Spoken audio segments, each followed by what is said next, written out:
What's up, guys? Pony Diamond. Oh man, you know what? The Diamond Bee is still in the shop. It's getting real close to getting done. So I'm out here, we're obviously with the Bollister Beast. You know what? I ran out of shit at home to eat, you know? So what I'm gonna do is actually go in Fred Meyer, where you see here. And for those of you guys who never seen Fred Meyer, it's basically kind of like Walmart, but a little upscale. So you guys from Southern Californians and shit, you ain't gonna know what the fuck that is. But anyway, it's Fred Meyer. It's kind of like Walmart, but a little better. I figured I'd just kind of give you guys like a short story of how I came about. You know, like I said, I'm working on how to make money on the stock market game and all that kind of stuff. But this is a kind of nice backstory to who the fuck I am, I guess. It's always nice to hear the story. You might have to watch the video a couple times, you know. But anyway, let's check that out, I guess. If you like Lamborghinis, hit subscribe. If you love supercars, hit subscribe. You love super trucks, hit subscribe. And of course, if you love entrepreneurship, mentorship, shit like that. My hair is all fucked. Hit subscribe. Do it.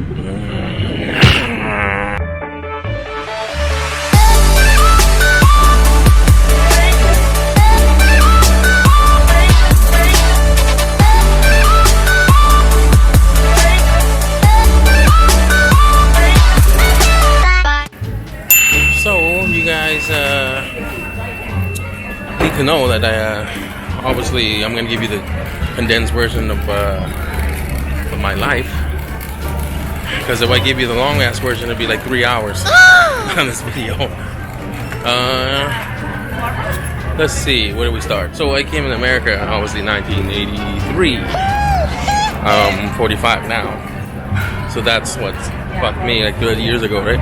You know, I live in Long Beach, California, borderline Compton. You probably heard of straight from Compton bullshit, right? Well, that's it. Bad neighborhood, you know. But in the beginning, it was Long Beach, North Long Beach, which is actually a pretty bad area. So that's, I landed in LAX. It was about 10 p.m. if I can recall. 10 p.m. Saw my aunt, my uncle. Not my uncle. Hang on. My aunt was there. My grandma was there. My grandpa was there. Yeah. And I was like, probably I was 8 years old. I didn't speak one word of English, guys. So, got into my dad's van and he rolls down. Probably drove from LAX somewhere, good area, I think, because I remember it's coming down the mountain. It's all dark, right, with lights lit up and shit, you know. And I thought it was the most beautiful thing I ever seen. So yeah, I mean, so we ending up.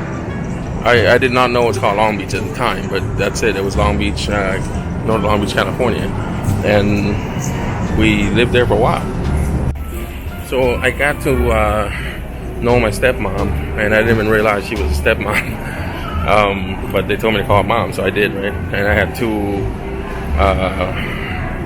siblings, like one stepbrother and one stepsister, you know, and they're very young. I was 8 years old, so we kind of lived there with me, my older brother, and my two other cousins, and then the other two are stepbrother and stepsister. So basically, we got a total of like 6 kids living in the house, and my grandma's the one who's kind of running the show, if you will, you know, cooking, cleaning, all that. My first night in America, my grandma says to me, "You need to wash dishes." I'm like, what the fuck?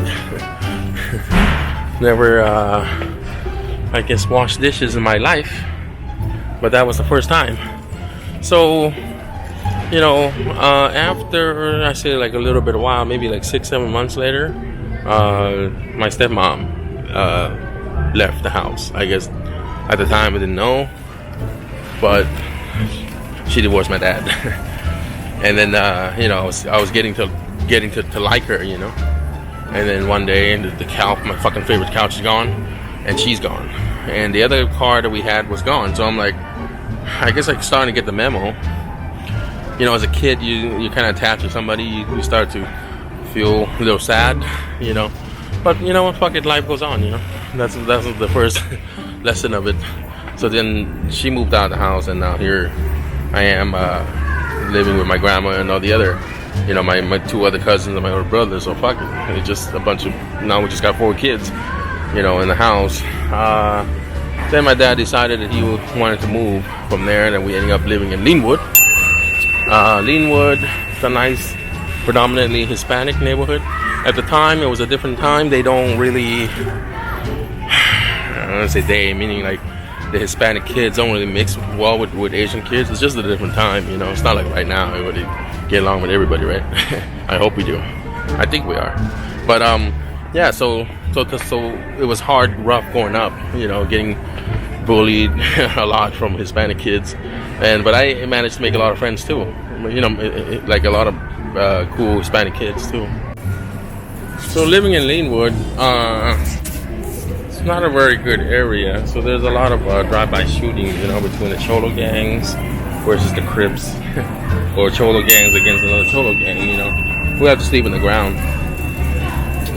They were shooting each other right next to us, so I had to literally sleep on the floor, you know. But then after a while, my dad decided to move us into another house, and I thought, oh man, this time's gonna be real cool, right? Well, it turns out this time we're really smacking the border of Long Beach at Compton. Fuck, it's even worse. And that's it. That's the first stage of my life right there, growing up in a pretty rough neighborhood, you know. So yeah, growing up,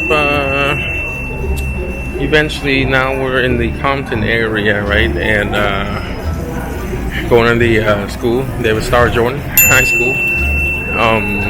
I wasn't really doing well in the class already. So guess what? My dad had a cute idea. He's like, we're gonna open a restaurant, a Thai food restaurant. So that's what he did. Open a Thai food restaurant in North Hollywood. This time it's San Fernando Valley. Since I wasn't doing good in school anyway, he pulled me out from school, you know, ditching classes and shit. He's like, you know what? You're not doing good anyway in school. Well, why don't your ass come work for me? I'm like, all right, anything but school. Which was a huge mistake, by the way. I regret it every day. I'll make a different video for that. So yeah. So basically now the entire school education is out the door, and guess what? Now I'm learning School of Hard Knocks, which is all the pretty much 80 to 90% of my education comes straight from this Thai restaurant, you know. Started off with passing flyers. For those of you guys don't know what that is, that's way before the internet. You know, before in 1980 to 95-ish, there was no internet, guys. So you want to do any kind of advertising, you're gonna have to walk through the door. You can't do that shit now, I get shot. You kidding me? So pretty much, in terms of advertising, you gotta walk through the door. Well, guess what? That's my job. To walk through the door and pass those flyers. We do free delivery at the restaurant, but you gotta get the word out, right? So door to door, here I come, and it's been like that. And eventually I got extra task, like delivering the food. Once I learned how to drive a car, just so you know, I drove a stick shift on my own, well, with the help of my dad. He pretty much just took me in the car, one time shot, and here's the key. All day you're gonna deliver the food. That's how I learned, you know, I drove for 2 years with no driver's license, delivering the food, the Thai food, that is. And he went down like that. And then eventually he opened another restaurant and another one. So now we got like 3 restaurants. And it got busier and busier and busier, you know, but eventually the market crashed. And there goes our hopes and dreams, you know. I thought we were gonna be rich. Well, turns out it was the opposite. But it was fun, you know. I started my rock band thing, and at the time, the way I would keep myself entertained is video games and music. You know, I never changed chasing women. In one of the reasons why I did terrible in class at the time was in school at the time was because of women. For some weird reason, my eyes just love to look at girls' asses instead of pay attention to the teacher. That's me. I'm married now, a lot better, but but when I was a kid, forget it, man. You can't fucking pull me out. But so I did that for a while, doing the food passing flyers, and then it eventually became the dishwasher. You know, just pretty much a fucking just a servant. I was told to get some spaghetti sauces. I usually go with Prego. Prego, because you're Prego. So basil, garlic. You can't go wrong with that, guys. This is the one. Just pay me for this shit. I'm telling you guys this.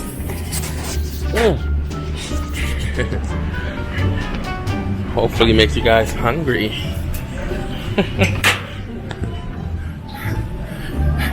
Let's see what else. So anyway, after this whole restaurant ordeal, right? Like I said, I was having the rock band thing. It was kind of fun. It was starting to get good. You know, the whole rock thing was kind of taking off a little bit, and eventually a market crash, and that's where the restaurant business just came to a halt. Basically, you know, we sold the first one, second one, and then eventually the last one got burned down to the ground. Restaurant got burned down to the ground, and now we have Worcester sauce. They should pay me for the shit, or you pay me. Whatever. What else? Where were we? So anyway, the restaurant got burned down. The restaurant got burned down, and I guess my dad wanted to go to Washington State, you know. And I was like, what the fuck? So he decided to go to Washington.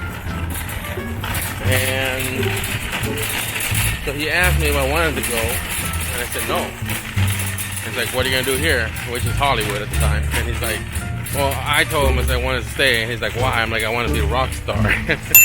So I stayed out in Hollywood, you know, with the whole band thing. And that was like my first time. I realized, like, you know what? Holy shit, I need to eat. You know, because everything was like eating in a restaurant, you know what I mean? Working out of there, eating out of there, sleeping out of there. It's like, it's just all in one package. And now that there's no more restaurant, I'm kind of desperate, if you will. Trying to find a job so I can buy, you know, lunch, dinner, that kind of shit. Just put that card back. Holy shit, it's a big ass card. So now, anyway, I'm out there in Hollywood just playing music, you know, with my best friend. And couldn't find a job. My life depended on it. And you know what? It depended on it. Alright, guys. Looks like our field trip and day has came to an end. And here's all the grocery bullshit. And I appreciate it. You guys are listening to me yapping the whole fucking time. Just so you guys know, I drove to my grocery store and drove back. And literally yapping to you guys my kind of like my whole life story, you know. But it's the condensed version, right? So I figured that one day I'm gonna do like a really long one, but I'm really gonna just, you know, go back to my old high school, you know, go back to the old restaurant, shit like that, you know. Yeah, so hopefully you enjoyed that short story. I love, you know, talking about it and telling it. It's always fun. It helps me reflect on who I am and where I came from, you know. I think that's very important. And hey, who knows, maybe you can share with me your stories. You know, if you guys ever come out, eventually hang out with me. Other than that, like I said, you know, please, if you love Lamborghinis, hit subscribe. If you love supercars, hit subscribe. And if you love super trucks, hit subscribe. Mentorship, entrepreneurship, things like that, hit subscribe. Don't forget, do it. Here it comes.